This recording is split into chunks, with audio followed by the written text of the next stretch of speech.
কয়েকদিন ধরে শরীরটা ভীষণ খারাপ যাচ্ছিল। হয়তো ওয়েদার চেঞ্জের জন্যই। আমার তো বিছানায় শুয়ে শুয়েই দিনগুলো কাটছিল। তার উপর ছেলেটারও একটু শরীরটা খারাপ। তাই তোমাদের সঙ্গে গল্প করার একদমই সময় পাইনি।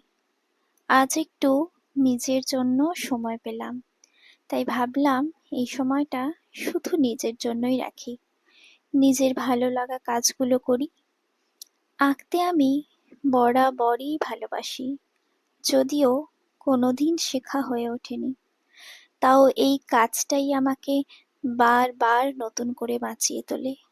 জানো তো, ভালোবেসে করি তাই রাত জেগে কাজ করতেও আমার আপত্তি নেই।